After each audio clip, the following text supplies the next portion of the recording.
Zonder hun dan kom ik er niet. Ik heb ze wel echt nodig.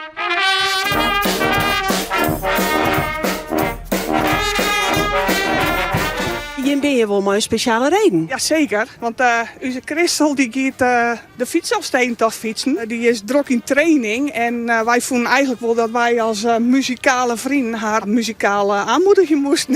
Ja, want Christel die speelt bij Jim, die speelt op de trompet, maar nou even net. Nee, nou even net, nou heeft ze het stuur in handen. Hè? Dus, Ja, Christel, de druk luidt hey, geloof ik. Ja, ik geloof het ook inderdaad. Ja, maar we gaan ervoor. Ja, want dit wordt die eerste keer. Ja, klopt inderdaad. Ja, samen met een vriendin, een spontane actie.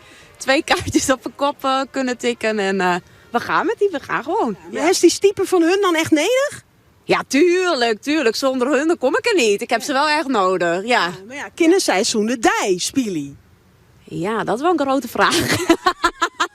wij waren gelijk enthousiast toen zij vertelde van ik ga fietsen. Toen rapen wij gelijk met z'n allen. Mooi, nou dan gaan wij op een route staan en gaan wij spelen.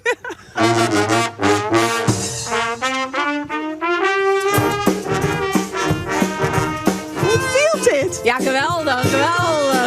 Ja, ik word hier altijd zo blij van als ik ze zie. Echt genieten. Ja. Nou, dat komt Pinksterman niet helemaal goed, denk ik. Ja, dat denk ik ook. Ja, moet wel. Ja, dat kun je niet missen. Nee, ik kan niet missen, nee.